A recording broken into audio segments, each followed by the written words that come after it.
Hi again, Year 6. I hope you enjoyed Stone Girl, Bone Girl last week. This week we are going to be working on our own quest stories. I know you designed your character last week, you planned what your character was going to be like. This week we're going to hear the dream text, which I'm about to tell you, Jade and the Opal of Conscience. And then you're going to use that to create your own quest story and write your own quest story. I don't have any pictures because this is a story that the teachers wrote together. We don't have any pictures, but we do have a story map.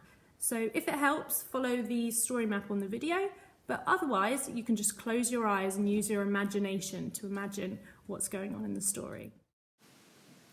Jade and the Opal of Conscience. When Jade Johnson was a baby, she was struck by lightning. The night was dark and foreboding. Her anxious father, Bob, who had been deeply troubled at the sudden loss of his beloved wife, cradled his daughter tightly in his arms. Out of nowhere, a deep rumble of thunder growled in the distance like an angry lion announcing its presence. Increasing in intensity, it echoed around the hills, travelling across fields and villages, rattling the slate rooftops.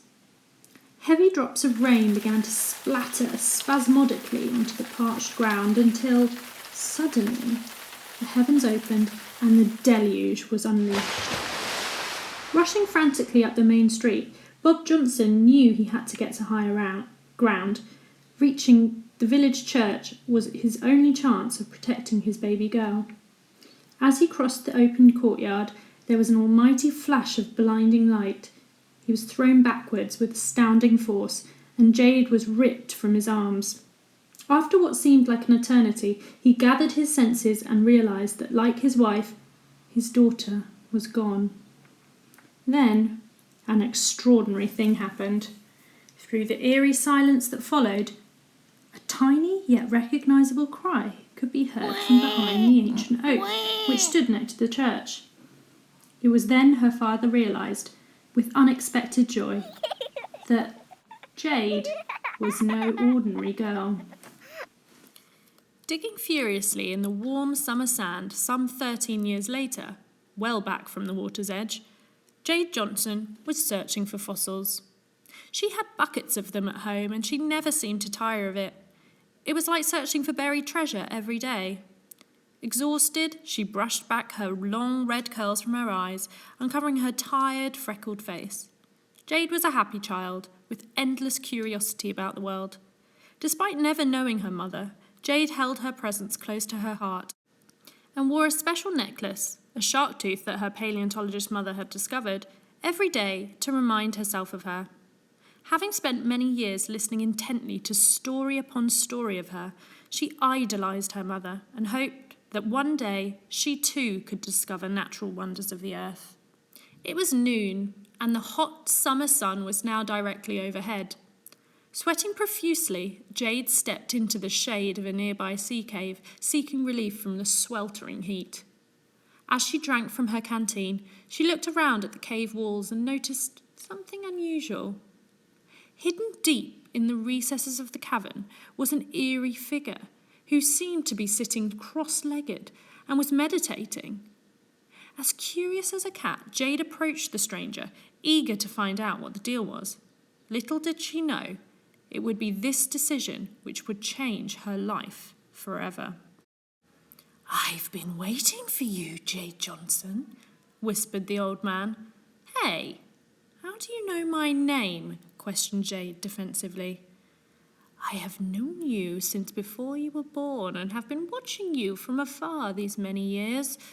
It is time for you to finish what your mother started," replied the old man with a hopeful sparkle in his eyes.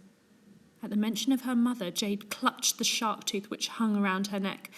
It had belonged to her mother, and she'd worn it for as long as she could remember. The old man continued, "The time of the blood-red moon is approaching, which means for the first time in 13 years, our village is in great danger." Jade had heard stories her father told of the great sea monster, the Kraken, which would rise from the depths of the ocean seeking the legendary Opal of Conscience. The stone had been lost in that great storm 13 years ago and had not been seen since. It is up to you, Jade Johnson. You are the chosen one who must find the Opal of Conscience and save our people from annihilation, said the old man sternly. Stammering furiously, Jade replied, But, I'm just a kid. I don't know anything about defeating a kraken and finding opals. Plus, I'm terrified of water. I've got aquaphobia. Ignoring her protest, the old man reached into his satchel and withdrew a sparkling, bone-white object which looked strangely familiar to Jade. With a complete look of utter disbelief, Jade realised what the old man had been telling her was true after all. It was a shark's tooth, almost identical to the one which she wore around her neck.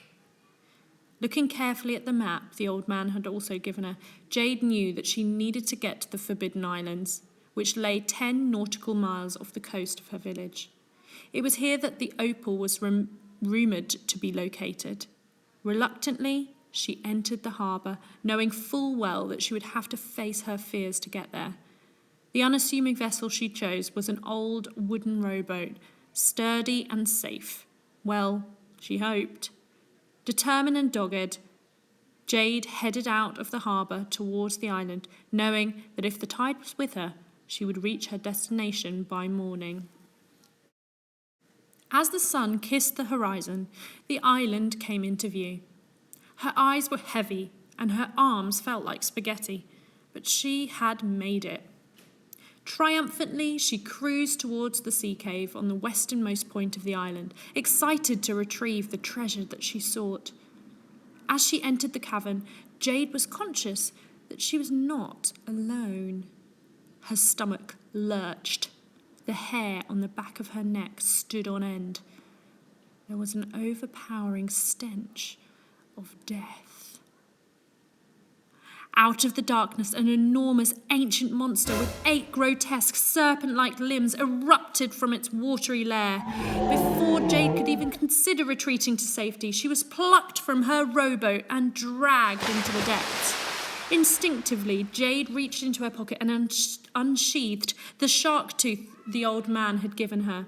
Sawing desperately at the vile tentacle which was pulling her to her death, Jade successfully freed herself. With lungs that were burning as she clawed for the surface, Jade noticed a mysterious, iridescent glow at the bottom of the pool. She knew it was the opal, and this was her one and only chance to retrieve it. As she broke the surface, Jade realised that she had conquered her fear. She was no longer afraid of the water. After filling her lungs with sweet oxygen, Jade dove to the bottom and scooped the exquisite treasure from its sandy hiding place. Back on the mainland, Jade's father stared out to sea, not knowing what had become of his daughter or the fate that awaited his village. Just as he was about to give up hope, he noticed a speck on the horizon. He reached for his binoculars, strained his eyes, and joy filled his heart. Jade and the opal were home. From then on, along with the shark's tooth, Jade kept the Opal of Conscience around her neck, even when she was swimming happily in the deep, newly inviting ocean.